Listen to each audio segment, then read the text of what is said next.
My name's Amanda Althouse, and I'm the president of Stapleton United Neighbors. I've had this role for a couple of years, for 3 years, and I've been a member of the board for 11 years.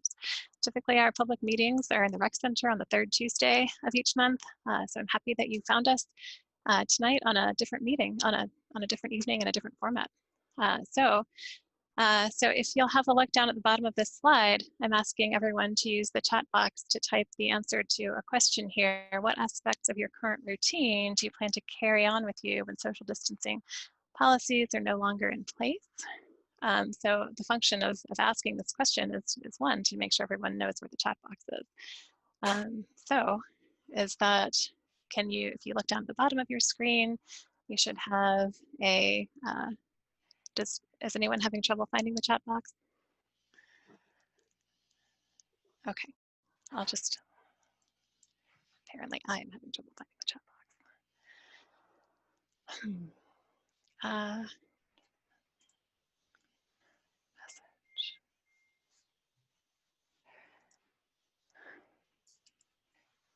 And how? Okay. So when I'm in presentation mode, I don't think I can see chat, so I'm just going to rely on everyone else to kind of field questions as they come up for now. All right.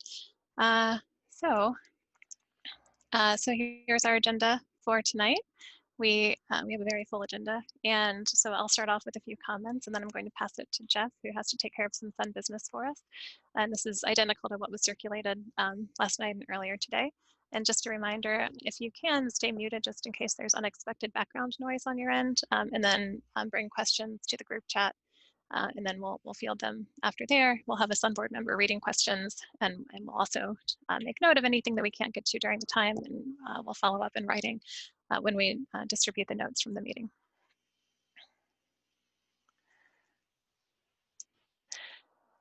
Okay, so just to talk about who we are and what we're doing. So SUN is the registered neighborhood organization for the Stapleton neighborhood in Denver. And so we cover some concepts like public service. We're a volunteer organization. We provide people an opportunity for heightened civic engagement, and we increase access to city agencies and departments. We promote civil civic discourse through discussion, through increasing, again, access to agencies and departments, and allowing residents to meet people in person without having to leave their neighborhood. This is something that happens in RNOs across the city. And then through this, we hope to achieve collective efficacy. And so that is where the combination of social cohesion among neighbors exists in tandem with a willingness to intervene on behalf of the common good. So some of the work that we as a board have achieved this past year includes what's listed here. So we hosted our second annual day of reflection, where we were focusing on implicit bias, and that was back in the spring. We supported the Northfield Nighthawks with a cultural activity where they hosted their first United Colors of Northfield fun run, where they had colors of paint and people were running, and the paint colors represented unity and kindness and inclusivity and love. So we hosted a screening in the Cube of the film The Mask You Live In, which was discussing the challenges that young men face growing up in today's society. And we acquired some materials for in-person meetings, which was poorly timed. That happened right before everyone started ceasing the in-person meetings, but we'll be all set when things move away from that. And then the Sustainable Neighborhoods program, we've been very active there. We planted 20 trees in Greenway Park. We gave away 300 reusable grocery bags, and we hosted an electronic vehicles buyer guide forum.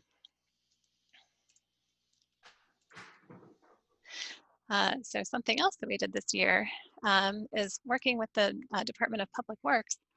In our 2020 survey, and by the way, we heard the feedback on the 2020 survey. It was too burdensome. 60 questions was too long. 20 minutes was too long. So in the future, we'll keep it shorter than that. So we solicited, in February, we solicited designs from the community. And then in the survey, respondents ranked designs. We looked at the ranked feedback. We took feedback from Public Works, and then we gave a recommendation for a final design. So at some point, this little guy is going to be on the bike lane markings in the Central Park Comfort Bikeway.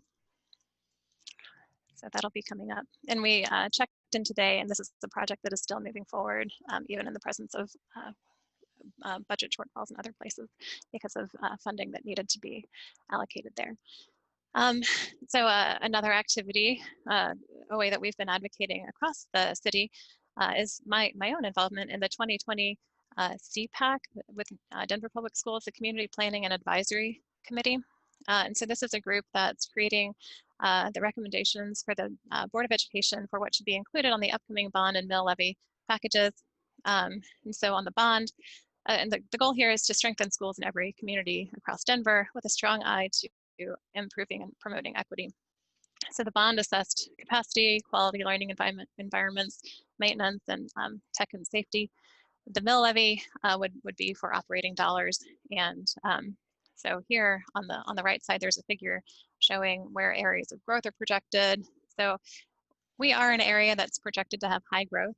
And if it happens that the Park Street 2 campus, which is north of Inspire, isn't slated on this bond, we'll be in contact with our board member, and she might speak to this later, about other mechanisms of funding as we're at a high utilization and also a high projected growth.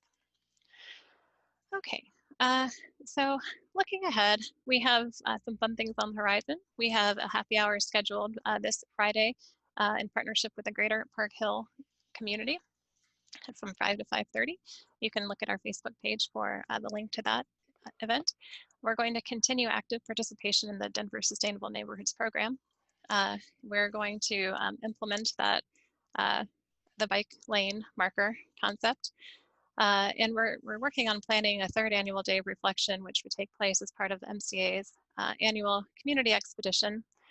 And so that we're looking to partner back with Patty Limerick again, and looking at ways to look at the plan for the community and also the history of the land beyond or before it was designated as a city of Denver. So working with native peoples, and also working with native people who are living in the city of Denver now, so urban American Indians. And also looking ahead, we really have an eye to how we can improve our community communication. Every year the community grows, and we've yet to really have the capacity for to accommodate that growth. Oops, sorry, moving ahead a little bit too much. All right. So I wanted to just pause and mention some people that we've lost very recently. So Phil Flores passed away at the age of 82 at his home on March 24th. He was a veteran and a husband and a grandfather and a mentor to many. He had strong expertise in landscape architecture. He'd been a professor in Boulder. So in the 60s and 70s and 80s, different universities across the country. But it was his expertise in landscape architecture that brought him to be involved with the Stapleton Development Corporation, where he was the chair of the zoning and planning committees, and I knew him through going to those meetings. Phil had volunteered his time in Stapleton for many years, and we're really thankful for his generosity and dedication to seeing the development, and especially in the landscape architecture elements of it, where he gave us his expertise there. Landry Taylor passed away on February 27th at the age of 70. Landry at the time was serving as the CEO of the Foundation for Sustainable Urban Communities. And so there his work was to advocate for advancing affordable housing and healthy living and education, and also transportation initiatives. And I mean, you can see where he worked across the city. The Urban League, previously he had spent a decade with Forest City, was on boards for the Blair Caldwell Library, RTD, and the Board of Education. So his impact is was not just felt here in Stapleton, but also across the city of Denver. In 2008, he was inducted into the Colorado Black Hall of Fame, and he was very proud of having graduated from Berkeley in 1974. So we're thankful for Landry Taylor's dedication to the development of this community with Forest City and his work in the surrounding communities through the foundation and across Denver through the Urban League. So just I wanted to pause and thank you all for being here with us this evening. 2 hours of your time is a great gift that you're giving to the community. I appreciate that. I'll do my best to honor your time by keeping this meeting on track. I'm already running a little bit long. The virtual format feels a little bit less personal, but I hope that you'll please share what you've heard from neighbors with us in the chat box and pass along questions, then share feedback that you've heard tonight with everyone too. And so one more note of gratitude is to thank Damon Knope for his years, surpassing my own, of work on the Sun Board. Damon has served 14 years on the Sun Board, joining in 2016. He was not only competitive in our annual kickball tournament when it was happening, he was a champion. He has been a champion for affordable housing. He served on the Citizens Advisory Board for Stapleton, the Housing Diversity Committee as a Sun liaison. Housing diversity is focused on ensuring that the master plan goals for housing diversity and the Stapleton Affordable Housing Plan are achieved. So as development here winds down and CAB phases out its role, Damon's expressed that he sees this as a time of transition that would work for him to step away. The current circumstances are requiring that we hold off on a proper send-off, but that is forthcoming, Damon. So thank you for all that you've done. I think that you're here on the call. So. I don't love that I'm right after the memorial part. Oh, All right, thank you. There was another slide in between. There is a transition. It transitioned. Oh, gracious. So anyway, thank you for that. And now I'm going to pass it over to Jeff. I'm going to stop sharing my screen. And Jeff Horsfall is going to host the Sun elections. Everyone, 1 second. You all see my slides now? Yes. And I can see the chat box now. So it was because I was sharing that I couldn't do it. Okay. So I'm Jeff Horsfall. I'm Vice President of Stapleton United Neighbors. I'm here to help with the election portion of the evening here. Here you have the Board of Directors of Stapleton United Neighbors. As Amanda mentioned, Sun is an all-volunteer board.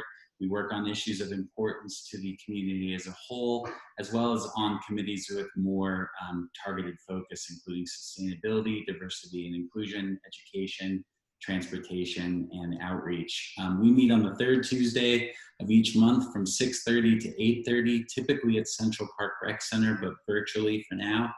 Our meetings are always open to the public, and so if you're interested in learning more about what's going on in the community, I encourage you to join us. We also have capacity to add additional board members, so if you're interested in learning more about our work specifically, I encourage you to join us for that reason as well. We maintain an active Facebook page, as well as an email list that you can sign up for at stapletonunitedneighbors.com. For the board members, we serve 2-year terms, and they are elected as an entire slate by the residents of the community that attend this annual forum. The terms are staggered so that we don't have a complete turnover of the board, theoretically, all at one go. And you can tell which board members are up for election this evening by the star that's next to their name. So I'll next move through quickly the voting process. Before I do, in addition to Damon's sad departure, we are also losing Ben Whitney just to strains on his time. I'd like to mention a couple quick notes of thanks to Ben, who was instrumental in rewriting our bylaws in late 2018, early 2019. He also led the way on all of our reusable bag giveaway events for the Sustainable Neighborhoods program. So Ben will be missed, and we thank him for his time. So the slate. The way that this works is a nominating committee amongst non-election eligible board members. This year it was myself and Mark Maringer. We're responsible for identifying the slate of people who are willing to serve for the 2-year term. We published this list to the members of Sun via the front porch last month. As I said earlier, the members of the community present here are the ones that will vote on the slate. And if the slate in full is approved by a majority of vote, all of the individuals in the slate will become board members for another 2-year term. If the slate is not approved by the majority vote, nominations for each open position would be taken from the members present at the meeting, including the other directors. The individuals out of those so nominated receiving the most votes shall then become directors. That's why Ben was so helpful on those bylaws, was to make sure that language was careful. I just want to say that Sun is very proud to present this slate to the community. All have given their time and their energy and their talents to make our community a better place. And I'd like to make a point of introducing Carol and Sandra to the community as well. Both have already been making meaningful contributions to the community, to the board, I should say, but they're being presented to the community for the first time this evening. So all of these board members should be here on the call. It's a little difficult to tell. I wish I was able to introduce them to all of you in person, but as Amanda said, this will have to do for now.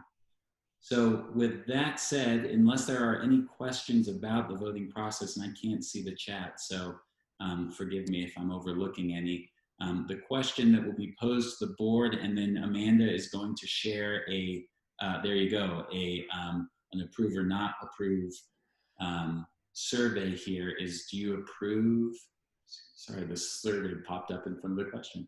Do you approve the slate of candidates to serve a 2-year term on the Stapleton United Neighbors Board of Directors?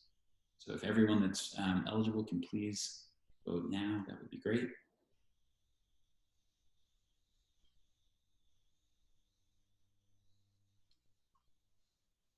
What am I sharing here?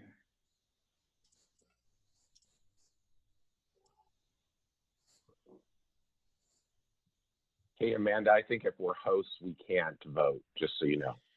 Oh, gosh. Yeah, that appears to be the case. No big deal, I don't think. Okay.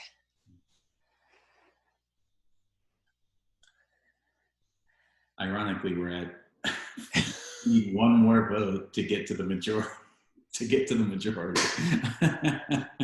I'm going I to. approve. This is Can I?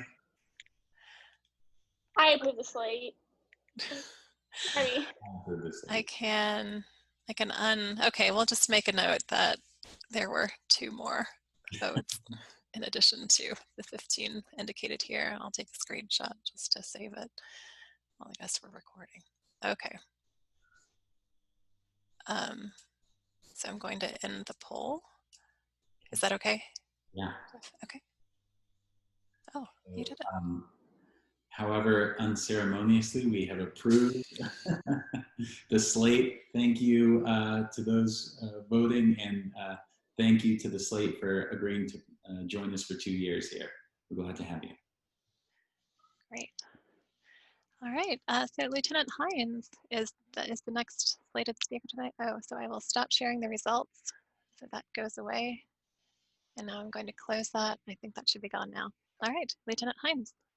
All right, good evening, everyone. Thanks for having me here tonight. Can you all hear me okay? Yes. Okay, perfect. Sometimes I have trouble with my microphone. For those of you I haven't met, I'll just kind of introduce myself. I'm Kevin Hines. I'm a lieutenant over Sector 1 of District 5, which essentially means I cover all of Stapleton and Northfield. I've been with the Denver Police Department for about 15 years now. I started out in District 2 back when that actually covered Stapleton and Northfield. We later redistricted, and I ended up later in my career here as a lieutenant in District 5, covering some of the same areas I worked when I was a patrol officer just starting out with the department. So my position with the department essentially handles all the crime strategy and management of the officers who work out in this precinct of these precincts of the city. So just kind of want to give you a rundown of some of the stuff we have going on right now in the department. First, I have to mention that this is a very unique way for me to meet. I've been in law enforcement for 15 years, and this is the first year I've ever done virtual meetings. I'm very accustomed to seeing all of you in person and having those interactions. So if I seem a little awkward here in front of the camera, I guess that's just because I'm not accustomed to this, but we're all learning how to work with new ways of communication now. So on that subject, obviously this is all caused by the COVID-19 pandemic. And we've had a lot of questions come to our department about what that means for us and what it means for police work. And I guess the thing I want to stress the most is that we're still here. We're still functioning. We are still out there 24/7 in the community. If you guys need something, you can still call the police station and talk to one of our officers, talk to one of our CROs, talk to myself. If you have a crime problem, we're still out there. If you have questions about how to handle things, feel free to give us a call. We're still available, and we're learning to adapt to new ways to keep our personnel safe and keep people in the community safe when we deal with them, because we know that this virus is out there, and we're concerned about keeping you safe and ourselves safe. In terms of some updates on what we're seeing in crime trends in the area, much of what we're seeing this spring is pretty typical for us in the Stapleton area. You guys who have heard me talk before have heard me talk about garage burglaries, and that's something we're seeing pop up again this spring. That usually happens for us when the weather starts to get warm because people are out and about and they have their garage doors open. Problem is, when you do that, it makes it very easy for people to come in and steal your stuff. The number one thing we're seeing stolen in these burglaries is bicycles. So if you have a bicycle and you have it in your garage, it's best to keep your garage shut. If you don't have your garage shut, keep your bike locked up. If you don't have your garage shut or your bike locked up, at least know the serial number on your bicycle. One of the things we've been encouraging people to do is flip their bicycle over, take a picture of the serial number with their iPhone, take a picture of themselves with the bike. You can do a real cool pose with the phone or anything you want. It's up to you. But have that information available. If your bike's ever stolen at home, if it's ever stolen when it's in a bike rack, it gives us a way to enter that information into NCIC so that if your bike is ever found, we can actually get it back to you. And we have surprising success rate of returning this kind of property when we actually have the serial numbers on that stuff. Another trend we've seen recently is package thefts. I think more than ever during this time of year, people are getting things delivered to their homes. And one of the things we've seen with these kind of thefts is that people are trailing the delivery vehicles. So FedEx and UPS trucks are driving through your neighborhood, and we sometimes have the criminals following them around and then stealing the packages right after they're dropped off. So one of the things I recommend is always get your packages off the porch as soon as you can after they're delivered. But if you can't do that, at least be aware of the fact that you could have these issues and maybe have a neighbor watch out for packages that are arriving. And from a standpoint of helping your neighbors out, if you see some suspicious behavior, if you've seen a FedEx truck going around and somebody's been following them for a few blocks and it doesn't look like they're just going to a destination, give us a call and we'll check it out. We've also partnered with UPS and FedEx and the other delivery services to let them know that's a problem so that their drivers are more aware of it and watch for it as well, because they don't want to see your packages stolen either. Finally, we're seeing theft from motor vehicle and auto theft cases occurring in the area. I want to point out that 76% of the vehicles that have been entered on theft from motor vehicle cases have been unlocked. So once again, I stress secure your property, and it makes a big difference in these crimes. The other thing is don't leave valuables in the car. Don't leave your purse sitting on the front seat of your vehicle. And even don't consider not putting that kind of stuff in the trunk. If you're going out to a park or something, sometimes criminals will sit in their car and watch for somebody to show up, throw a purse in their trunk, shut the trunk, and then they'll come break into your car and steal your purse. But in 76% of these cases, the vehicles were unlocked to begin with. A good sizable percentage of these cases have also just involved license plate thefts. Although that's more of a nuisance for the person who has their license plate stolen, the reality is criminals are stealing your license plate so they can commit other crimes with your license plate, and that creates a bigger problem. One of the ways we're combating that is that we have tamper-resistant license plate screws available that you can get from the District 5 station. So feel free to give us a call, show up at the station, bring your car over, we'll put on some tamper-resistant screws. These are basically license plate screws that require a special proprietary bit to remove them, so somebody can't just come by with a Phillips head screwdriver and steal your license plate and put it on their car and rack up a bunch of photo radar tickets and rob stores and do all the kinds of nefarious activities people do when they steal license plates. Finally, Amanda, am I doing okay on time here? I don't want to run over. 1 minute? Okay, I'll wrap this up real quick.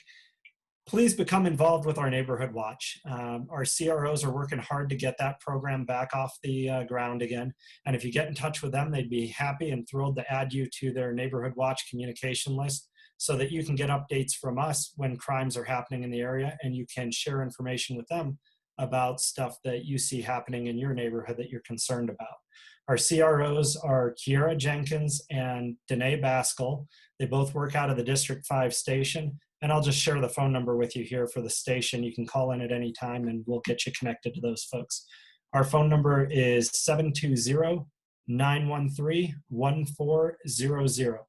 And again, I'm Kevin Hines. I'm the lieutenant there. Thanks for listening to me, and I hope I didn't take up too much of your time tonight.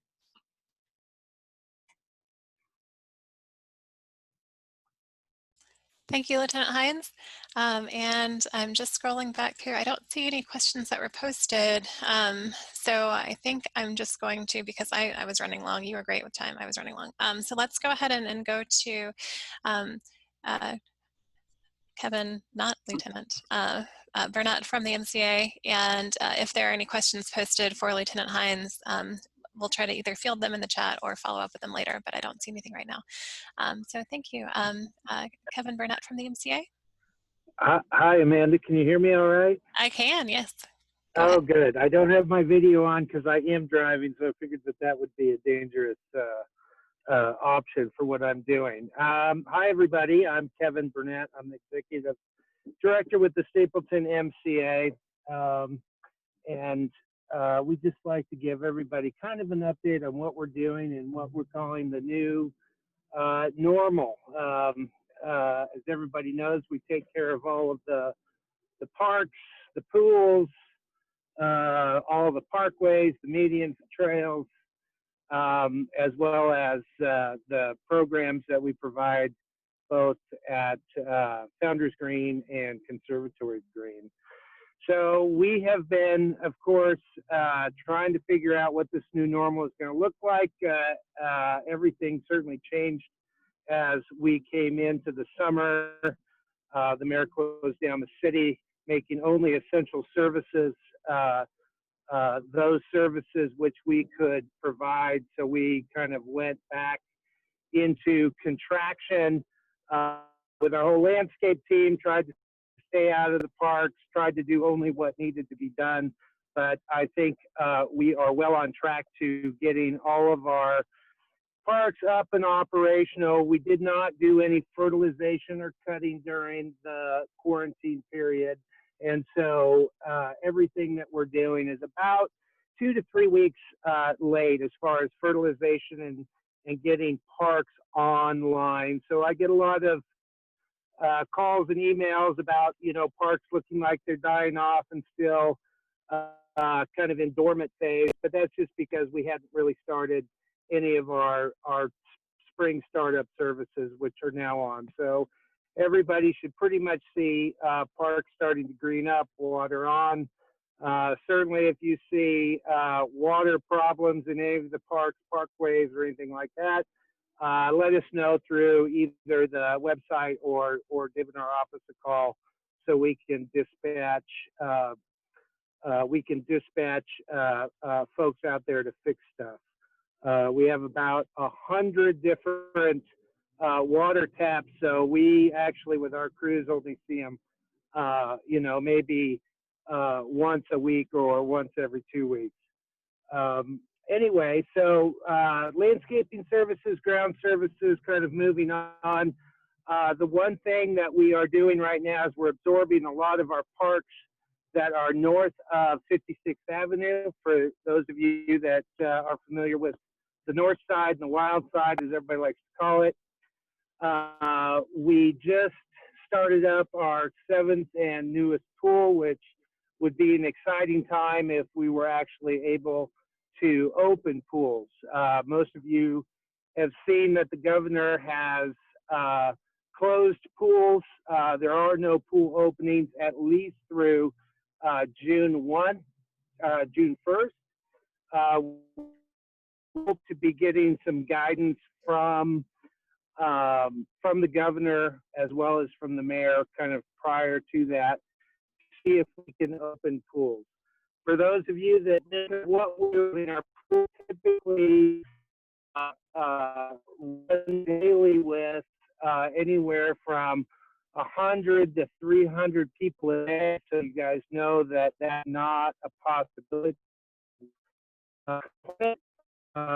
No groups of more than 10, so we're really trying to figure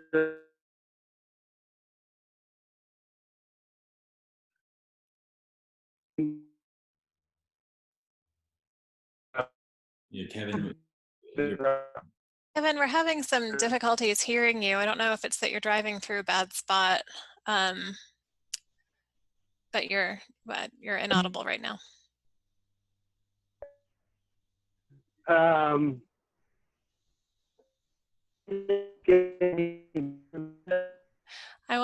I see that Diana's on the call. I'm wondering if she wants to jump in and talk until maybe you're at a different spot. I don't hope I'm not putting her on the spot by saying that. Can you hear me now? Can you hear me now, Amanda? Yeah, Amanda? I can. Yeah. You can hear me now? Yes. Okay. Okay, great. I'm just going to stop and pull over you. So, you know, really, we're relying on kind of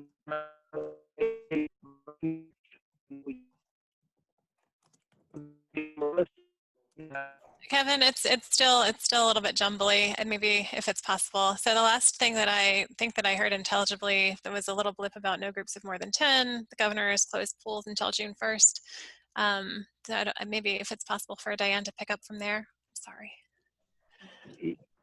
Yeah, all right. Can you hear me now? Yes. Okay. I'm looking at bars now in my deal. So,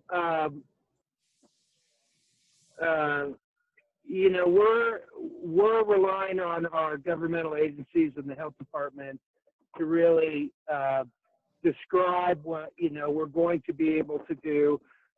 Most people know that our workforce, that we're usually hiring about 150 kids between the ages of 16 and 20, you know, is a little bit in jeopardy because of the fact that we certainly don't want to put kids under 18 at any sort of risk in the environment that we have. So right now the pools are in question, and we want to open them. We want to do as much as we can, but we really have to tread lightly here. And then I'll just finally move into kind of programming, which, you know, typically is starting off, you know, right about this time of year.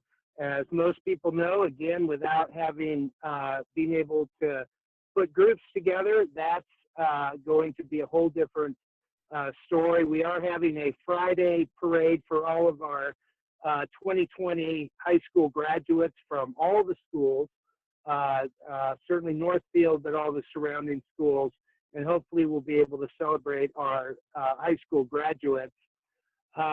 And then we've been chasing down, trying to do some different things with outdoor movies, whether those are drive-in movies, and trying to look at some different options for doing concerts, but all those are just still in kind of creation mode.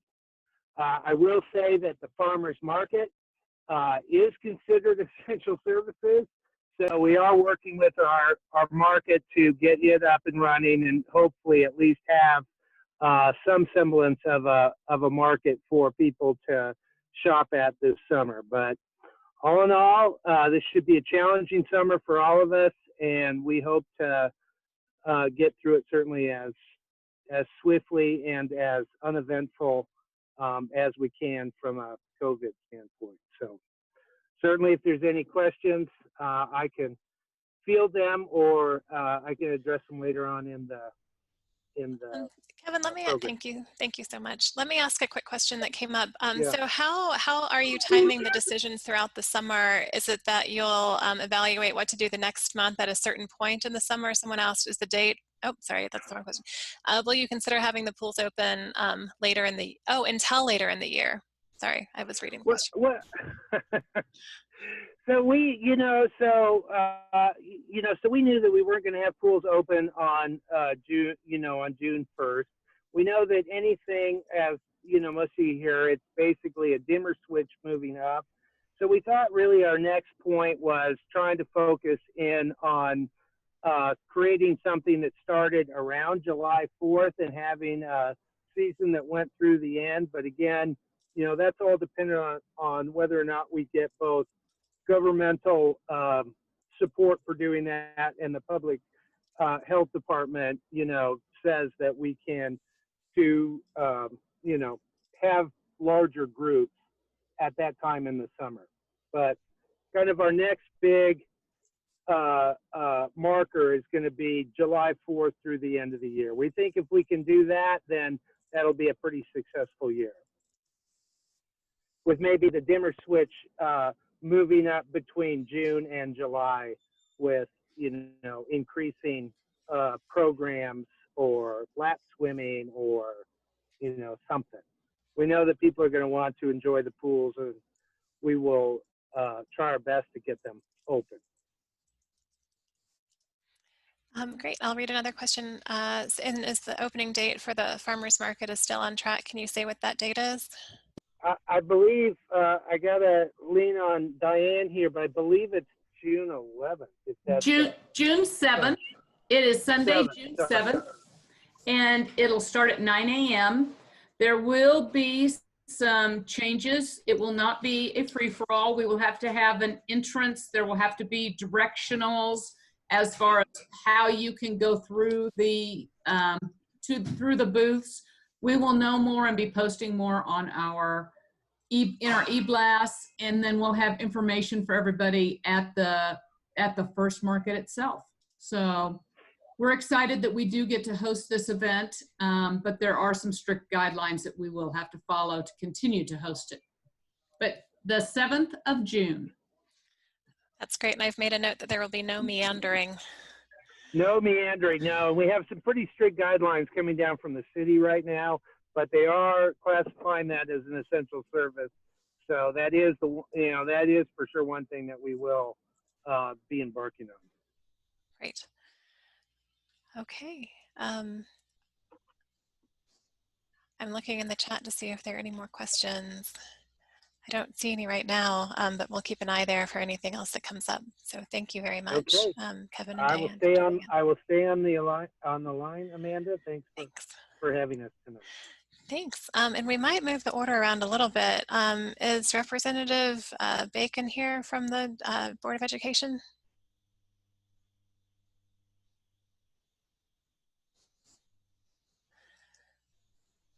Okay. Okay, so let's go ahead and go straight to Councilman Herndon, which I'm not ready for because you gave me something to share. Now I've got to pull it up. So Chris, I'll pass the floor to you, and I will look for the thing that you told me to do. Thank you, Amanda. Good evening, everyone. And let me first congratulate the new members of the Sun Board for 2020-2022. It's crazy to think it was about a decade ago that I had the opportunity to serve on the Sun Board. So there were remarkable people back then, and there are even more remarkable people now on the Sun Board. So thank you all for your service in regards to that. COVID is really having a devastating effect, as we know. I was on a town hall with the mayor prior to this as we were talking about the financial impact. And if you hadn't heard, the city's projection for 2020 loss is going to be about $226 million hit to our general fund. That's about 14% of our annual fund. And so as a city, we're taking several steps to mitigate that, tapping into our emergency reserve, utilizing city agency savings, and they were announced today we're going to have 8 furlough days for the city employees over the course of 2020. So we are all doing our best, but this pandemic has really hit our city hard. The expectation is we're still going to continue our city services. There should be no lapse in that, but we are making some changes as we're trying to adjust to that. And just to give you some context from a sales tax revenue perspective, when we had the Great Recession in 2009, our sales tax revenue dropped 10%, which was pretty significant back then. We're expecting a sales tax revenue drop of 17%. in 2020 from this pandemic, just to give you some context of how that has impacted that. That being said, I do want you to know the District 8 offices, we're still working very hard. So we're still out here to serve. If you have any issues that you need to reach out to me, you can still call our office number, where our office is working remotely. However, our phone lines are being forwarded to our numbers at home. So if there's anything you need, you can certainly call. Email is working as well. We're working very hard to connect you. And the form that I had asked for Amanda to pull up is just to do a one-pager of the multiple of ways that the city is serving individuals who are experiencing financial hardships, for some of our business owners, et cetera. I just wanted to share with Sun so that you can see. We can't get the entire one pager on there, but this link will be available. I sent to Amanda. We update this regularly on our city website, but just talking about, if you could scroll up just for a little bit, Amanda, just so I can talk Sure. about. Yep. So right now we transitioned from the safer at home, from the stay at home to safer at home. So you can certainly read about that. If you could show the COVID-19 relief support and resources, and I'll just guidelines for residents, housing and shelter assistance. I just want to hit a couple of highlights there for those experiencing financial hardships. We're currently not allowing our sheriffs to do evictions, so I want to make sure people are aware of that. We have programs to help for property tax, rent relief, anyone having energy assistant needs, as well as rental and utility assistance. These are several programs that the city is offering. All this information is available in a link that I sent to Amanda so that you all are aware of that, as well as below that, it talks about guidance for residents needing food assistance. So we're trying to support those in several different ways. All these resources and information is available. If there's something you'd like more information on, you can certainly give my office a call, and we're happy to connect you to that right city resource. So happy to answer questions now, but if something comes up post this, you can certainly let me know. We get daily emails that I wanted to share with you how we're doing as a city, and I'll just pull that last up. We get a lot of information about the state, but if you're curious about Denver, as of today, we had 4,211 to be specific, positive tests of COVID-19. That's up 93 from yesterday. And unfortunately, when it comes to deaths, we have had 233 in the city and county of Denver, and that was up 5 from yesterday. So I will defer the rest of my time to Will Fenton, who's from Denver's Department of Public Health and Environment. He is much more exciting than I am and harder to get a hold of, so I will defer the most time to him. Oh, and I did want to announce this. For those of you that know, every summer I do an annual leadership program for high schoolers called Northeast Denver Leadership Week. We did have to cancel this year due to COVID. So, as I looked around, I noticed several people here on this Zoom call have participated in it, and I'm always thankful for that. Some of your children have, but unfortunately, we're not going to be able to do it this year due to COVID. So I'm happy to answer any questions now. You can reach out to me later and defer it now to Will. Thank you very much, Chris. And so I appreciate getting the resources out, and it's such a, having looked at what the students that you deal with and then the program, it's such a good program, and it's a shame that's not going to happen this year. I'm sad to hear that. Okay, and so our next speaker is Will Fenton, and I will let him get going and introduce himself as he begins. Thank you, Amanda. Hello and good evening to my friends and neighbors in Stapleton. Just a quick introduction, and then I'll start the presentation. My name is Will Fenton, and I am the Governance Administrator for Denver Public Health and Environment. Again, I want to thank Amanda Alshouse, and congratulate the new and returning board members, and also thank all of you for the hospitality, for the invitation and opportunity to sit with you here tonight. I wish it was in person, but I'll take the opportunity to connect with you all virtually as well. As the governance administrator for DDPHE, or Denver Public Health and Environment, my duties do include legislative liaison to the mayor's office and the city council. And in that role, and in previous roles, I've come to work pretty closely with Councilman Herndon and his staff. I respect Chris a great deal and look up to him as a peer professionally, and also want to thank his staff, Amanda Schultz and Bonnie Guillen and Leah Hartman. I'm sure some of you have interacted with his staff before. I think their support and service during this crisis and response has been tremendous. I've worked with each of Chris's aides in assisting constituents and answering questions. So just that shout out. Councilman, I hope you'll pass that along. And with that, give me a moment here and I will start this presentation.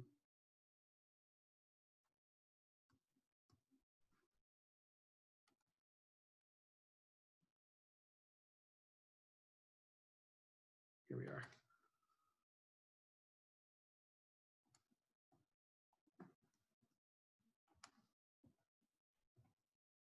Okay.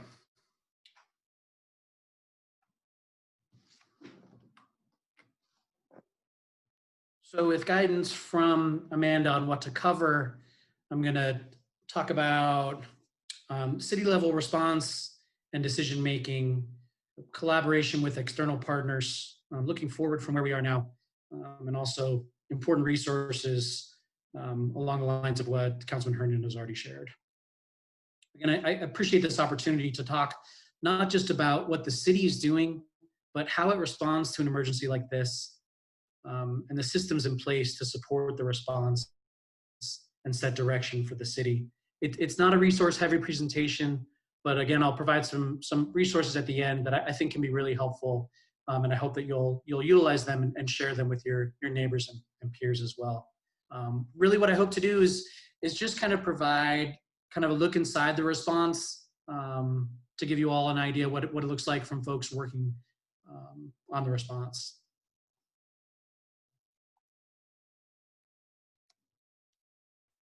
Just a moment here. There we are. So city level response and decision making primarily comes from the Office of Emergency Management and the Emergency Operations Center, or the EOC, as well as through the Department Operations Center, the DOC, within Denver Public Health and Environment. Working in public health, I've already started to adjust to the number of acronyms, but now that I've gotten involved in emergency response, you'd be amazed at the unending amount of acronyms, so I will try not to use them or repeat what these things stand for. Agency support and leadership is also provided by other city agencies like Public Works, Lieutenant Hines and all of DPD, City Council, and really every agency citywide. I've never seen such a cohesive response citywide like this. It's pretty unprecedented in my time, not just working for the city over the last 12 years, but also as someone who grew up here. So 3.5 years ago, the mayor's office expanded the Office of Emergency Management. There was an existing office, maybe even the same name, but Mayor Hancock dedicated considerable financial resources to expanding the office and prioritizing the planning, response, and recovery to disasters at the city level.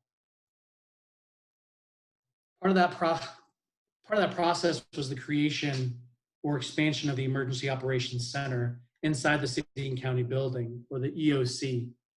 During this expansion, I was a legislative analyst in the mayor's office and was assigned as a scribe or general assistant to the finance section of the EOC. This was a special project in addition to normal work duties for me and 150 other folks from across the city.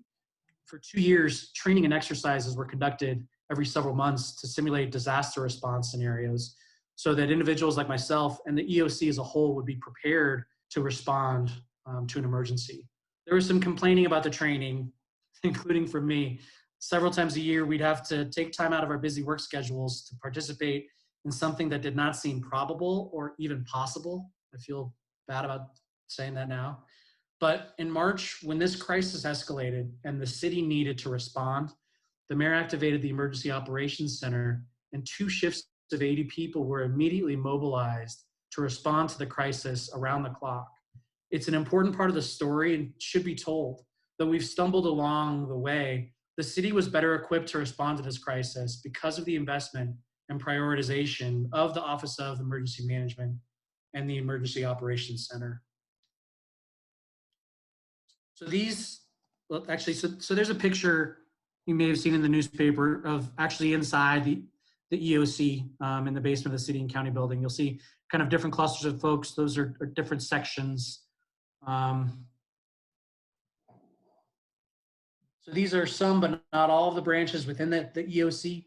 The management section includes the mayor and his chief of staff as incident commanders and leadership of the operation, but also the executive director and other EOC staff who work on training and have their normal jobs throughout the year when it's not an emergency, who work to support and guide the mayor and the rest of the operation in decision-making and execution. These are professionals who do this their entire careers.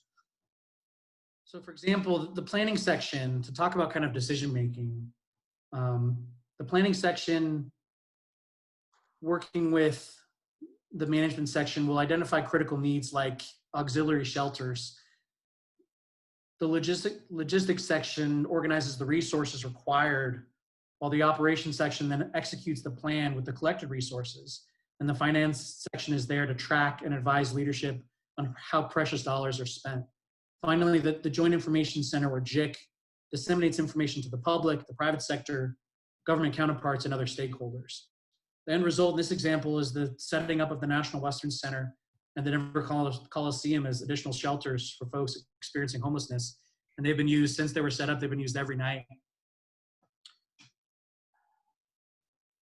So that was just one example of the Emergency Operations Center.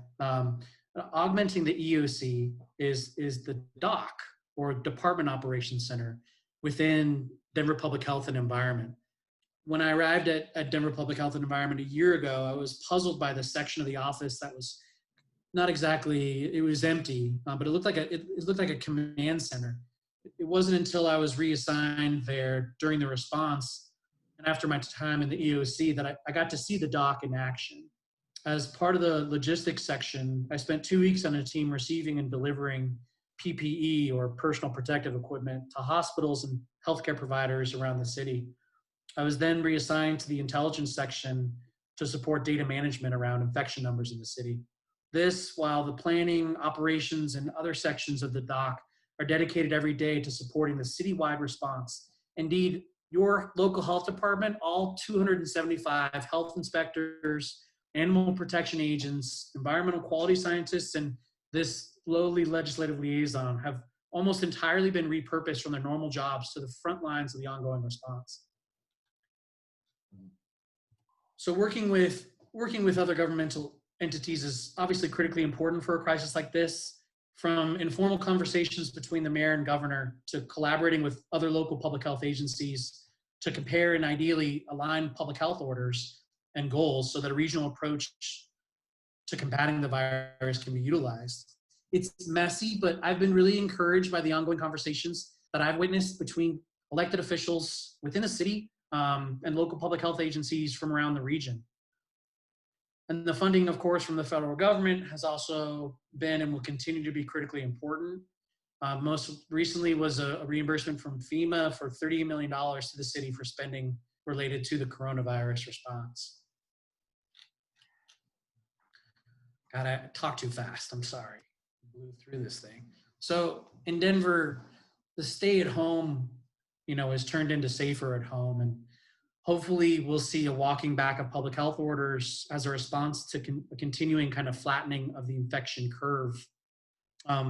Testing and contact tracing, I'll talk a little more about this or show you some resources and you all can read about it on your own, but testing and contact tracing are now key priorities for the city and can counteract a potential second wave and lessen or prevent cases from spiking again.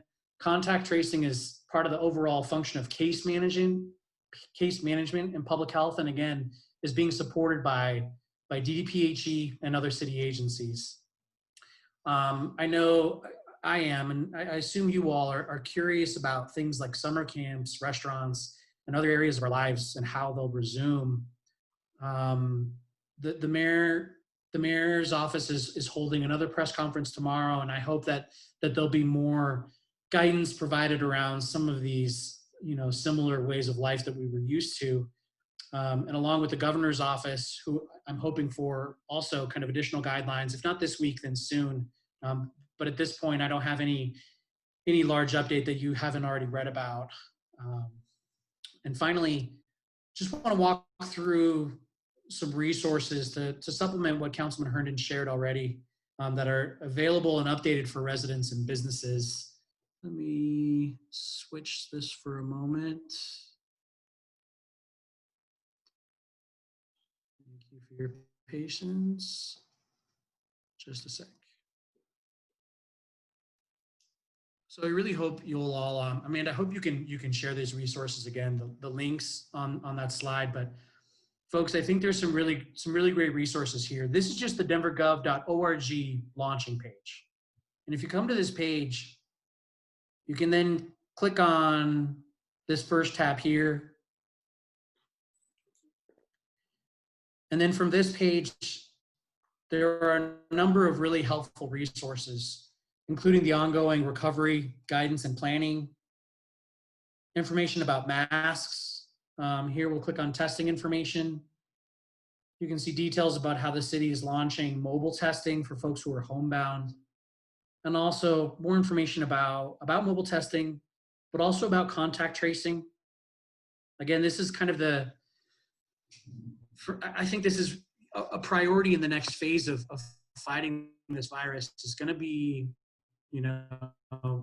is repurposing folks within the city, existing resources to work on contact tracing, which is a thorough review and process of getting in touch with folks who are positive and identifying other folks that they may have been exposed to, and then getting in touch with those folks and going over resources and the importance of isolating.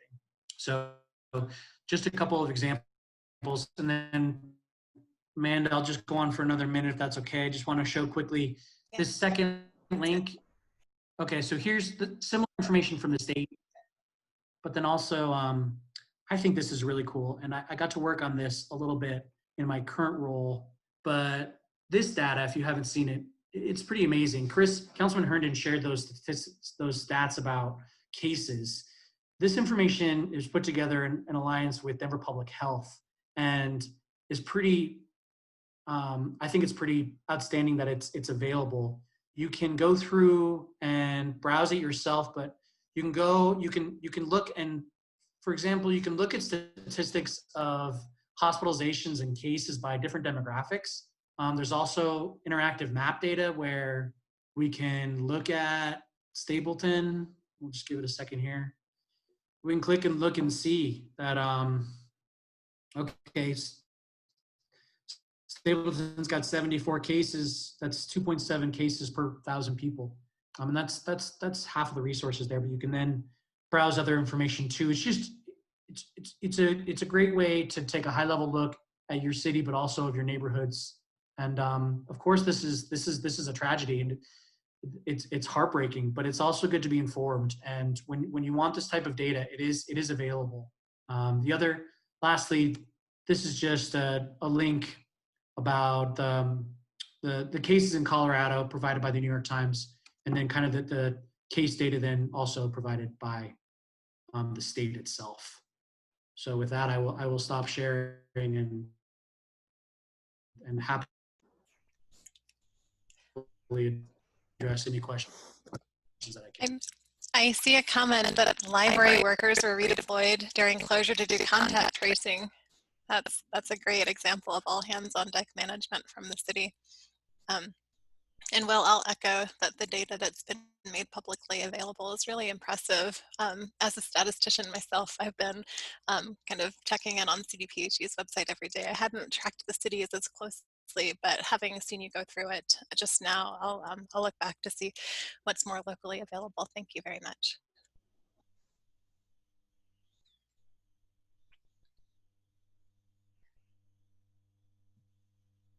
Will you share that link again, Will? Oh, I'm wondering if Will's frozen. Oh, it looks like he is, yeah. Okay, I expected a response to that. Okay. City speaks there. Oh, can you hear me now? I can, yeah. Yes, I will.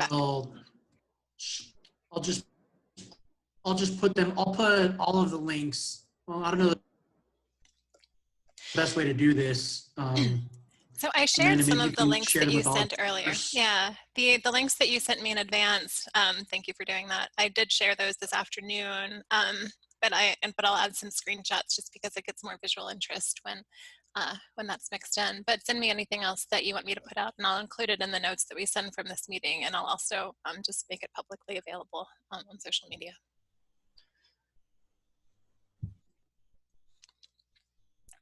Okay. Okay, and then there was a question about the link. Oh, and it's above. Okay.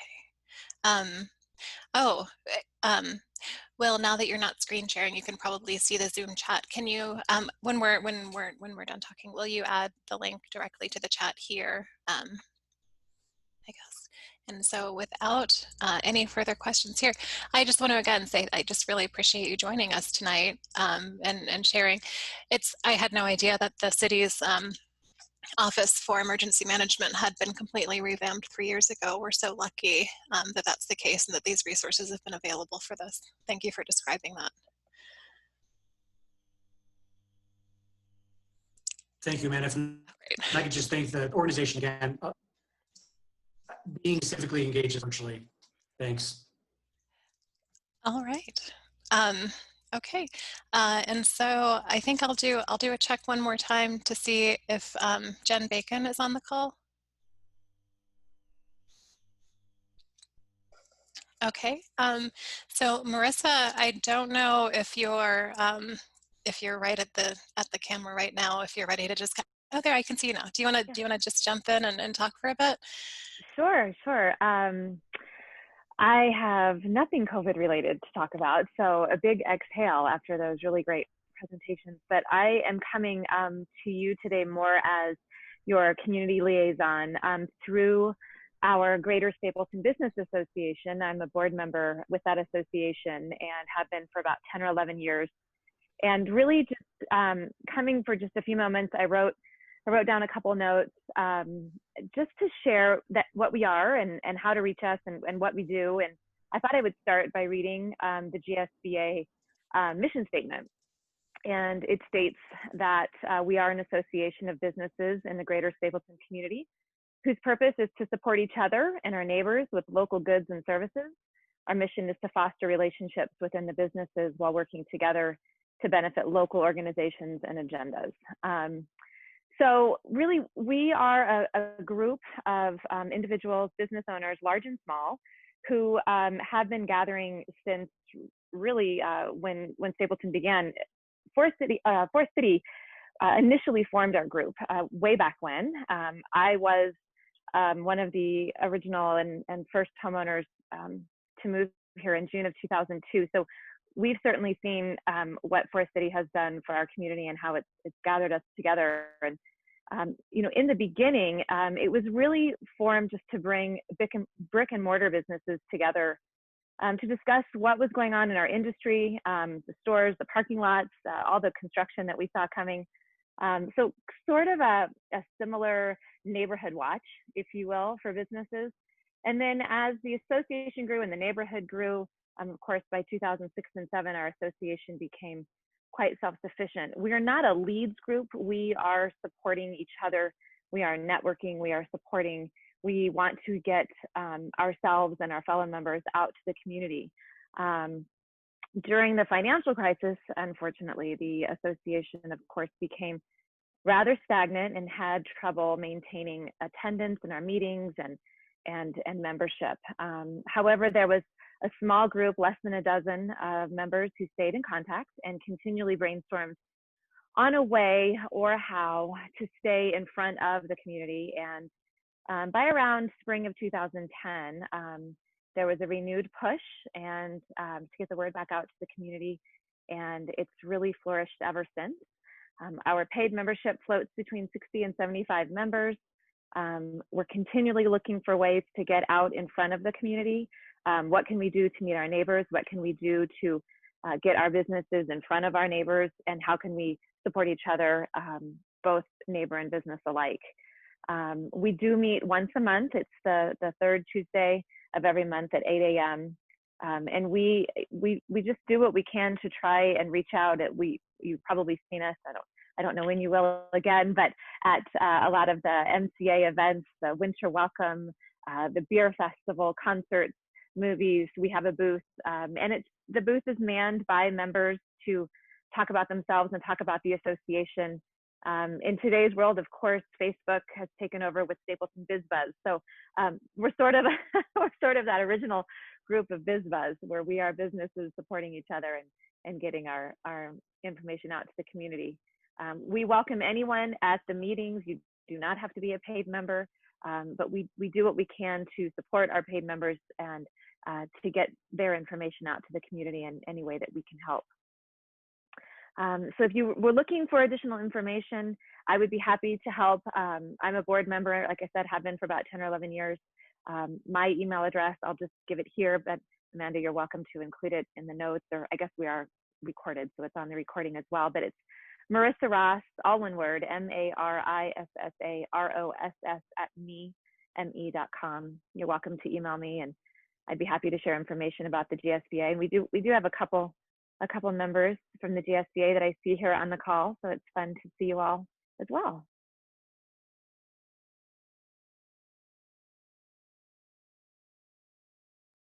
Oh, Amanda, I can't hear you.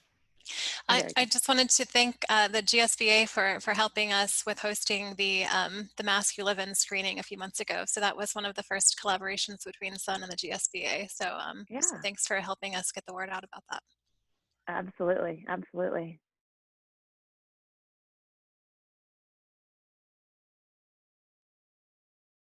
All right, so we'll keep monitoring the chat over there for questions as they come up. But Marissa, thank you so much for being here to talk to us tonight. And yeah, and so I think that we're on to, I guess you speaking was the first member of the next portion of our meeting of retail and area development. And so I will ask if we have, well, are either Jim Chrisman or Tasha Jones on the call? Doesn't look like they've checked in yet. Okay, so let's go straight to Tyler Carlson. Hello, Amanda. Hello, Sun members. It's good to see everyone virtually, at least. Seems like I've spent all my days these days with my headset on, talking to my computer screen, but it's good to see you all. I am the managing partner for Evergreen Development. For those of you who aren't familiar with us, we are the developers of the Eastbridge Shopping Center out there off of Havana and Martin Luther King. We did that project in partnership with King Soopers and with my joint venture partners, City Street Investors. It's the buildings, if you're not that familiar with it, with Cottavella and Kitchen Next Door and now Cholon, and also the 2 of the 3 buildings on the north side of King Soopers, where Papa Murphy's and the dentist office and the Rose Medical Clinic. So we own that property, continue to operate it. And then we also are partially through our construction of the project up at 56th and Central Park across from Northfield. The gas station and the car wash are under construction. We have our completed multi-tenant building there. And then I think Taco Bell is getting pretty close to opening. Plus we have 3 other buildings yet to be constructed. And then we have 2 other projects that haven't even broken ground yet that we're working on at I-70 and Central Park Boulevard. So I'm here to give, updates on all of our projects. And I think first and foremost, I want to put a plug in for all of our tenants in our existing centers that hope everyone takes an opportunity to do takeout from Kitchen Next Door or Cottavella or now Cholon. Certainly all of our business operators could use some takeout orders, and Papa Murphy's has been open throughout as well. I'm also happy to announce that 2 of our tenants are open for business there at 56th and Central Park. Pause and Play, which was in the Front Porch newspaper, has been open for a little bit because they're a critical business, and so want to recommend everyone go up there and patronize Pause and Play. And then Bach State Barbers actually just opened this last weekend. This was the first weekend when hair salons could be open for business. It's a entrepreneur named Lorenzo who owns the barbershop. I actually got my hair cut there today. It was fantastic. So I can put a personal plug in for their barbers. They do a good job.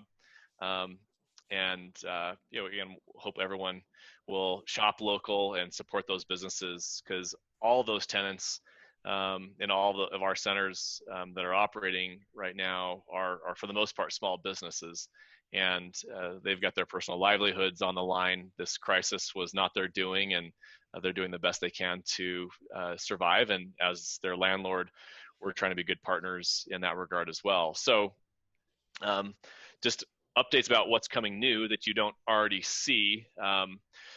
as I mentioned, there are 3 other buildings that are yet to be constructed at 56th and Central Park.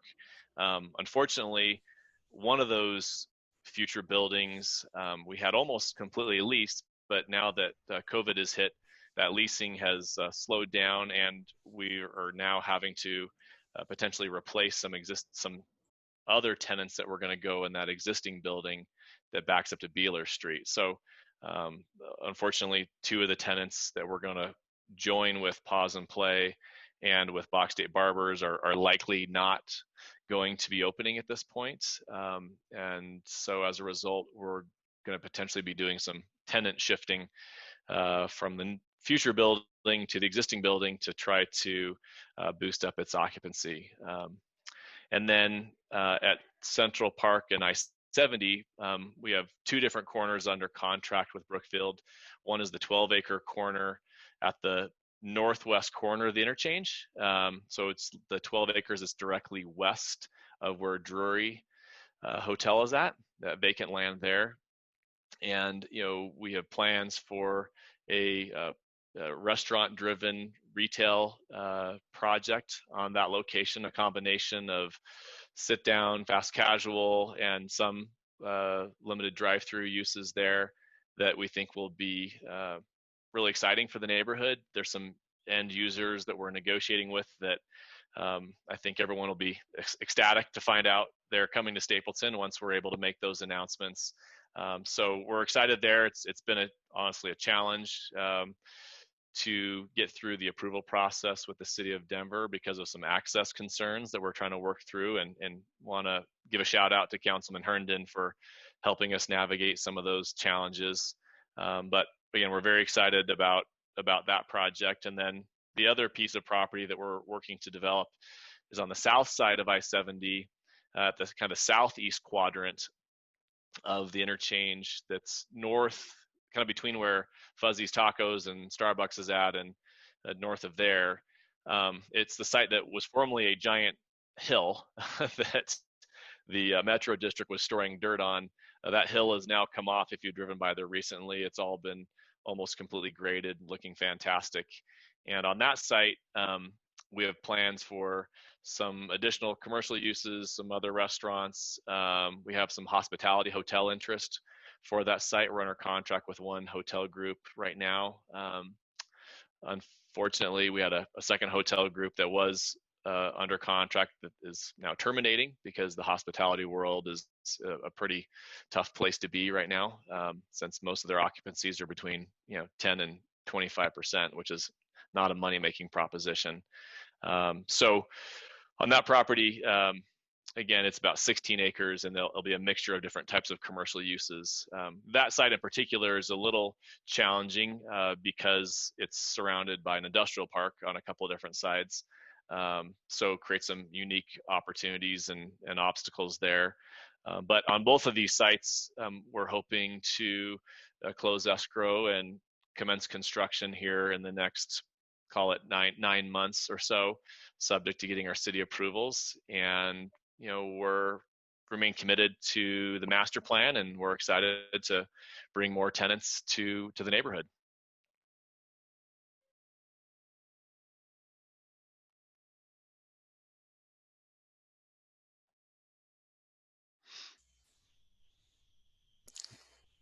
We have a comment that COVID-19 is rude. Sure, we can all agree with that.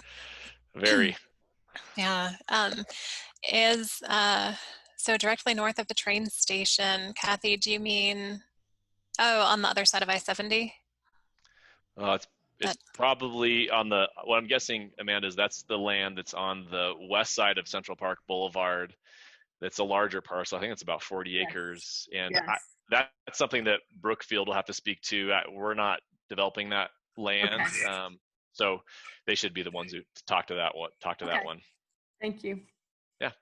Just all flat and graded and neatly cleaned up right now. So I didn't know what was. It is. Yeah, there was a pretty significant infrastructure project that went on. As you guys may recall, a good chunk of our property there on the east side of Central Park was an old detention pond. And so what happened is all those detention pond facilities were relocated to the west side, closer to the Sand Creek, and that allowed our property to be filled in and leveled off. And then again, they were moving a bunch of dirt in preparation for ultimate development there on the west side as well. But I don't know where things stand. I know Brookfield and Forest City previously had been targeting that for a large employment type campus, but I'm not sure where that sits. Hey, Amanda, it's Jim Chrisman. I just jumped on. I heard. Hey, Jim. I wasn't sure what property you're talking about, so I can try to answer it now, or wait till it's my turn. What do you prefer? That might be a good transition. We were just finishing up with Q&A with Tyler. Tyler, thank you very much. We'll Sure keep an thing. eye and see what other questions come up from your time talking. But that did raise some questions about, so Tyler, do you want to just describe it in the technical terms? The lot. Oh yeah, Jim. I think the Kathy Shaw is asking about the land that is on the west side of Central Park, south of 70, north of Sand Creek. You know, where all Okay. that grading activity just went. Yeah. So the grading activity is just because that site needs to be filled before anything happens with it. It sits down. It's 3-4 feet lower than it needs to be. And we're now at a point where that's really the last place we have, to put dirt. So purely coincidentally, there is a transaction we're moving forward with on 10 acres of that property. And that 10 acres is right at the immediate, it'd be northeast corner of the property itself. So the immediate southwest corner of the interchange. And that's for a 120,000 square foot office user. It's going to be developed by United Properties, who's, if you're familiar with them, they did the beverage distributors and much of the development on the south side of 40th Avenue. So they're acting as a fee developer. The office user will end up owning that property themselves when it's done. Other than that, we continue to market it, and we hope that this first office deal will lead to more, and that can become either office campus or maybe mixed use campus. I think there's it's a good site really for all uses given its proximity to the rail station and to the interchange and its visibility. That's great news, Jim. It is good news. And this is all post-COVID, so these guys know what they're getting into. There's no question. Well, I mean, you never know until you know, but they decide to move forward with this in the current environment that we're in. That environment could keep changing, and who knows what they'll do. But probably feel more confident about that than than some of the other things we're working on, just because of our the climate we're in. You want me to talk about some of those other things, Amanda?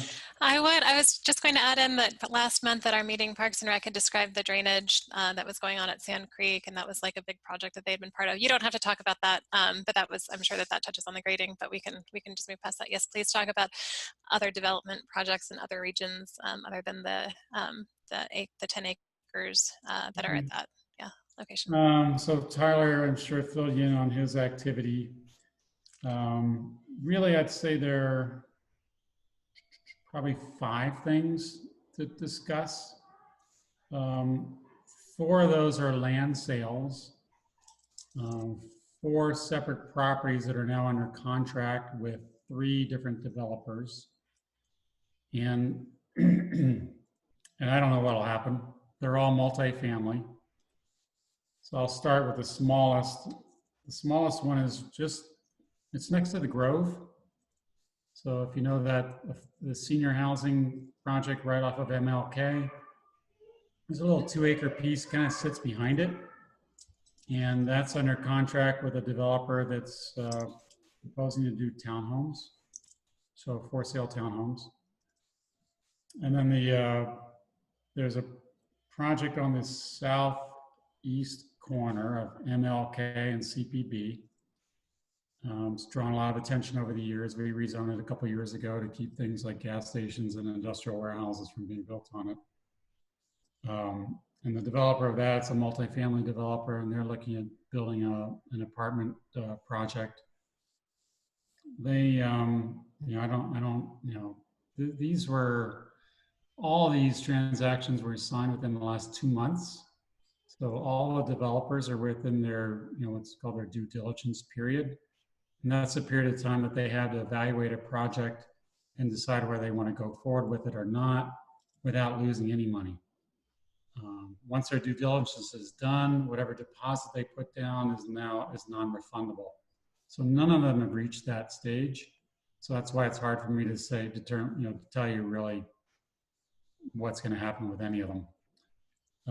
So the third and the fourth are in our common ownership or future ownership with a group called Raylan. Raylan, if you're not familiar with them, is just finishing up the multifamily, I don't know the name of it, the multifamily project in Aurora, right south of 26th and just west of Peoria. So right at the toe of the shoe, so to speak, that we always used to call it, the very southeast tip of Stapleton. They're a very, very good developer. And they have the 4-acre piece that's north of the tower under contract. And then they have it's about 3 acres or so just east of Tyler's 56th Avenue retail project, which I assume you spoke about earlier. And they're planning rental on both of those. The 4-acre piece, they have it's a pretty exciting design in my mind. Their density is very modest for what that site could accommodate.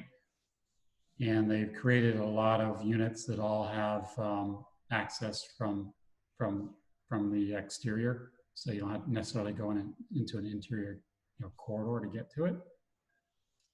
But as I said, I don't remember all the time frames, but I think all of these groups have at least another 2 months to decide what they want to do. And then the last project is actually a Brookfield project, and this is located just basically behind the Drury. So we're north of I-70 now, we're east of Central Park Boulevard, we're behind Drury, and we're south of 46th. So the extension of 46th, there's about 40 acres there, and we are in the process of going through a approval for an industrial project there. 2 buildings totaling about 700,000 square feet. And we would be in a position to pull a permit probably this fall, but it's likely that we'll defer starting that project probably until first quarter of next year. Again, because of the environment that we're in right now. So I think that's really everything that's new since last year, honestly. But if anyone has any questions, I'm happy to answer them about this or anything else. I'll start with one of the questions about the southeast corner, like diagonal from Punch Bowl. So not north of Punch Bowl, but diagonal in southeast corner. So Jim, you know that there was that clause for like the height to be lower on the trim around the adjoining homes that are existing there. Can you talk about the planned height for the entire project, and especially the height on the adjacent residential streets? Yeah, I haven't seen any detailed plans on that, Amanda, but we did write into the contract that that requirement was part of the deal. I believe the zoning was something MX5, so that the maximum height of the building cannot be more than 5 stories. And then we, I don't know if it was a covenant, but whatever we did, the frontage along the rights of way, the non MLK and CPB sides, I believe they're limited to 3 stories. So in our world, it's kind of called a wedding cake. You kind of tier it, go up a little, and then go up a little bit more. So you can't go any higher than 5, and the frontage, I don't believe, can be any higher than 3. Thank you. And they understand that, and they plan to do that. And if they go forward with that, they'll have plans to share that demonstrate that. Okay. And then none of the projects that you mentioned were on the land closest to the train station. And so I know Brookfield has eventually has plans for transportation-oriented development. Where are those projects right now? Has David Freeman talked yet? Oh, I'm sorry, no. David Freeman, are you on the call? Well, it's not really a TOD, but I'll steal some of his thunder. The Sprouts is scheduled to open mid-July. The ancillary retail is scheduled to open in October. And then you may or may not be aware, we designed both a 301 unit multifamily building, 190,000 square foot office building, and a half-acre public plaza that would kind of anchor both of those. Those were designed by Forest City. And then, Brookfield acquired Forest City, and pretty much nothing happened for a year. Literally, it took a year for them to figure out. It wasn't just us, they figured out everything, and we were a small piece of that.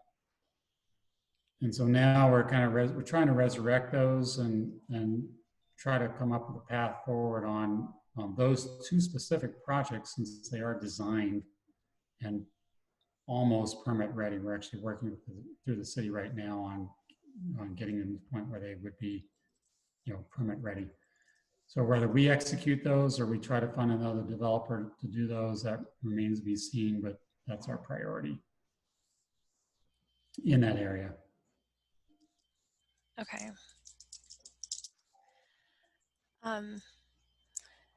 Okay. If there's a board member who's kind of looked at these questions and is ready to ask something, please jump in. I just need to text Tasha and tell her I'm on. Okay.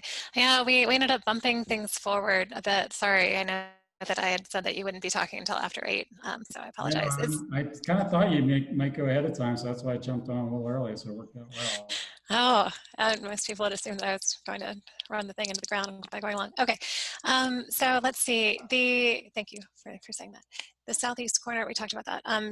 Who owns the tower? Punchbowl owns the tower. Brookfield or Punchbowl? It's still Punchbowl. Any news on Punchbowl's financial status? Do you know anything about Punchbowl's financial status, Jim?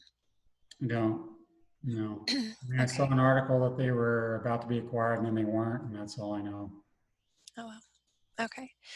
And then, so Damon has a question, existing builder or new, any affordable, the industrial behind the Drury, it looks like Havana stuff. Damon, can you unmute and kind of expand on that just a little bit? So the Punchbowl stuff, kind of all the townhome stuff you had brought up, are they an existing builder? Is it apartments, any affordable? And then behind Drury, I just assume that's like Havana type industrial. I'd characterize it more like 40th industrial, but okay. Close enough. Yeah. Havana industrial, depending on what you're talking about, has different connotations, but it'll be very similar to what you see on 40th, within Stapleton. Yeah, and I failed to mention, well, let me back up. So Rayland's an existing builder. They did that multifamily project in Aurora. The other two are not. They've not been here before. But each of these developers are required to meet the affordability requirements within their project. So the townhomes, 10% of the townhomes will meet affordability requirements. 20% of whatever number of units these guys build for the rental will meet the affordable rental requirement. Thanks.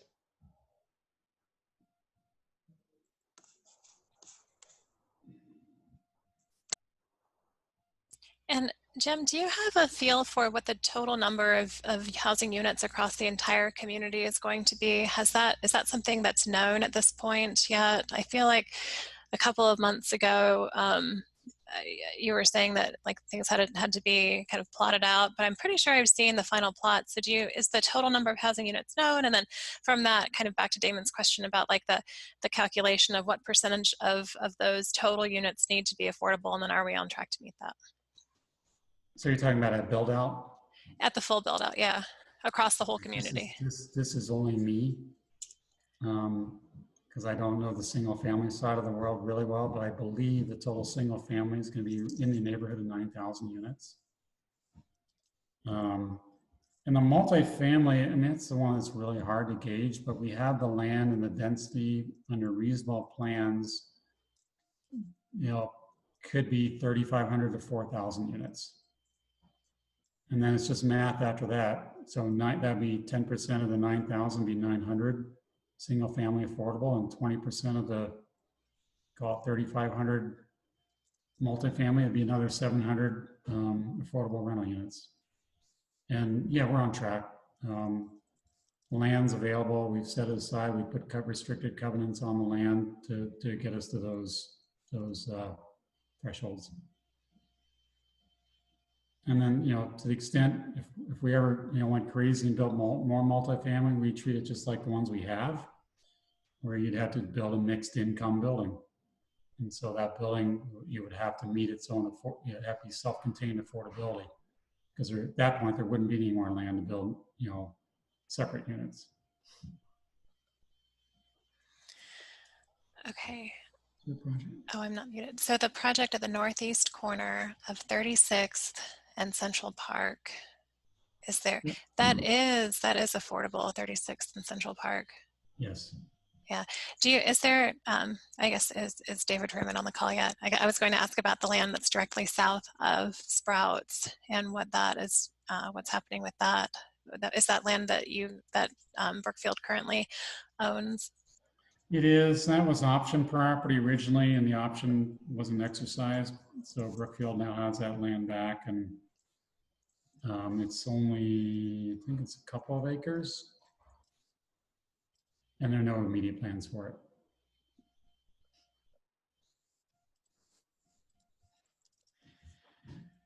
Okay. The price range for the townhomes beside, and that when you said it there beside the Grove, behind the Grove, that's south of the Grove, right? Between the Grove and 29th Avenue, that project. Yes. What is the expected price range there? I don't know yet. I haven't seen any plans on that. Okay, but are they market or affordable or a mix? Well, again, it's mixed. 10% of whatever they build there will meet the affordability requirements. Okay, sorry, you just said that. And is that an market? Sorry, is that an existing builder or is that? No, it's a new builder. That's the Raylan? No. Oh, sorry.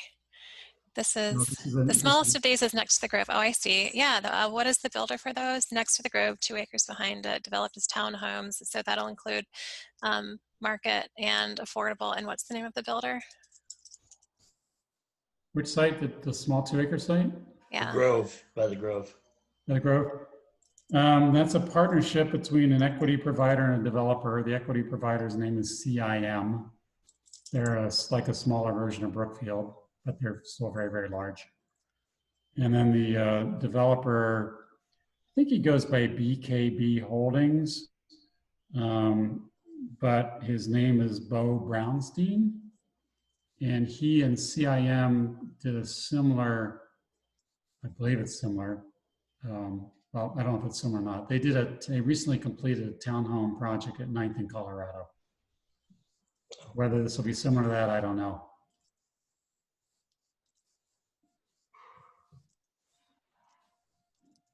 Okay, we have a question about plans for senior housing, not 55 and plus. Corey, Birgit and Corey, what's the difference between 55 plus and senior housing? And for your question, you can unmute and ask. Hey. Okay, so because my mom is actually in the Overture, and so which is, it's 55 plus, it's active adults, but it's not exactly senior housing. So, and I know it's nowhere like close to capacity, but with, some of our residents in Stapleton now getting to be that 55 plus age, I'm a little bit away from that, but some people might want to be moving in there, and then that dynamic of like a 82-year-old with a 55-year-old that doesn't really work well. Plus, a lot of designated senior housing facilities have more sliding scales based upon income and you know how much they get on Social Security. But you know, the Overture and as far as I know, the Grove, it's just flat like apartment rates. I don't know. I understood your question. Can I try to rephrase? So are there any buildings with a covenant for an older age, not 55 and plus, but specifically senior citizens, and then anything with a sliding scale for income? Nothing planned at this point. Yeah, and maybe, I don't know if this is where you're going or not, but there's a concept called continuing care retirement communities. And then there's, you know, another concept, which is independent senior living. So what Stapleton has is independent senior living, and you're 55 and over, and you can just go live there and take advantage of whatever they have to offer. And that's it. Continuing care retirement communities allow you to do that, but they also have assisted living, and they have Alzheimer's, and they allow you to age up, you know, age and stay in the same facility and get medical attention as you need it. And we don't have anything like that at Stapleton right now. We just have the independent living facilities. Does that help? Yeah, it helps.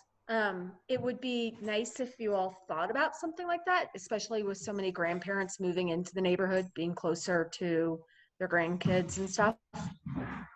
No, we think about it. I know we've got the Belford, but that's like really high for like. You know, it's independent living as well. I actually can't. Actually, I'm not sure about that. Balfour is only memory care and assisted living, those two together, but there's no independent living. Yeah. And then there's that place over by just south of King Soopers on Quebec. And that place is like beyond jam-packed, like wait list of like 2+ years. So. Okay, thanks. I mean, all I can say is that it's a use that we would welcome if the owner operator they have their own way of evaluating projects and sites and demographics. If they like Stapleton, we'd certainly have, you know, we wouldn't object to having them there. It's a use that we'd welcome, but you know, we haven't been approached. Thank you. I'll second the need for that. I've been across the area looking at these, and there's really nothing close by. Are there, I'm getting an echo. Is there, I'll just ignore the echo and keep talking. So is David Friedman on? I was going to see, okay. And then I guess that was, well, maybe we're wrapping up. Maybe this is us ending early. I'll ask one more time if Jen Bacon is on the call. Okay. And is there anyone who's on the call that I somehow missed and you were supposed to talk and we never stopped for you? Are there any more questions for Brookfield? Are we ending a forum early? I don't believe it. All right. Just an immense thank you. This is a long evening. I appreciate everyone's time. Thank you for being here. Thank you for speakers for dedicating this evening to being here for this community. And I'll stay on and be the last one off because I think if I hang up, I'll end. So I'll just leaning in on the text that Jeff sent us about that it's not on the leadership. Hey, Amanda, it's just Kevin. Thanks for hosting a great meeting. Appreciate it. Everyone, thanks for joining. Thank you. All right. Everyone.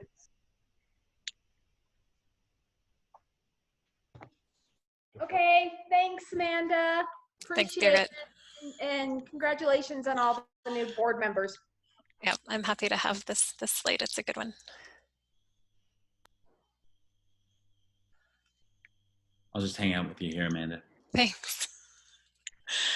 I owe Mark an answer. Did he leave? Oh, he left, so I can't even talk to him about it. He had asked me about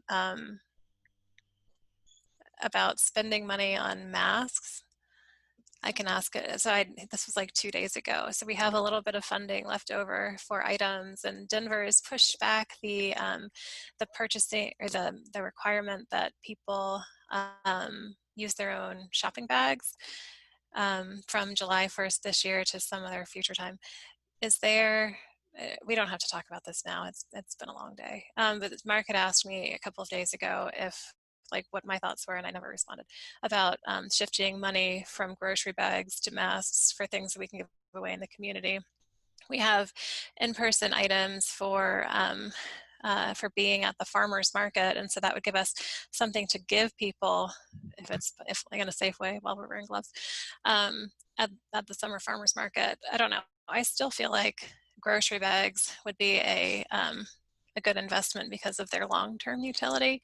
And I'll add that Brookfield gave us, you know, those little badges that each community has. I don't know if you put onto their website, but Central Park North has like a, I can't remember what any of them are, but each sub-community has a badge, and we have those badges and permission to use them in designing our own bag. Like we can't modify what the badges are, but we can arrange them and then have that as something that we print on a bag. And so that's like a design we could use for grocery bags, which is kind of fun because it's like, you know, a professional design that someone else did. So anyway, that's something for you all to think about. We can circle back to this at a future date, because 8:15 seems like a late time to be making big decisions about hundreds of dollars that someone gave us to do. King Soopers and Eastridge will not allow baggers to touch bags that customers bring in. Oh. Well, that's... Sandra, you can unmute yourself, or you can stay muted if you need to. That's fine. Okay. Yeah, Amanda, that was going to be one of my big questions. Was the current policy right now doesn't allow for use of reusable bags, and so I wondered how that played into it. I mean, we always just bag our own at the self-checkout, and I think you can still use your own reusable bags there. So then I guess maybe it is something that you all are that's of interest to further discuss, spending money on masks versus bags, or we can just hang on to the money. I mean, it's I think it's in the ballpark of $300 or $400. So I want to say something about the bags. It's a mixed bag when you go into King Soopers, because sometimes there are not baggers. Very often customers are bagging their own items. There's only a cashier. So then it seems to me that you can use what you use, if you choose to bring something in that belongs to you. Right. Okay. We can circle back to this, but I also wanted to know if there's a time, because since we met early this month, there's an awfully long time between now and the third Tuesday in June, and is it possible for us to schedule something later on in this month? I mean, I don't know if it's next Tuesday or maybe sometime the week after, to just kind of have like a regrouping meeting to kind of set anything up for the June meeting, just so that a lot of time doesn't pass between now and then. I don't have like a list of to-do items from the meeting that we just had, but we can, I don't know, I'll follow up with you all about this over email too. I think it might be a little too late for me to be productive at this point. Well, Amanda, for what it's worth, I think things are just so unknown and changing quickly and stuff that, the concept makes sense to me. Not that any of us want more meetings, but I know. I'm like, I don't want to talk about it. Worthwhile. Okay, got it. So we're still recording. I don't think we're saying anything confidential here. But I will stop now unless is there anything else we want to talk about? I think we're good. Thanks, Jeff.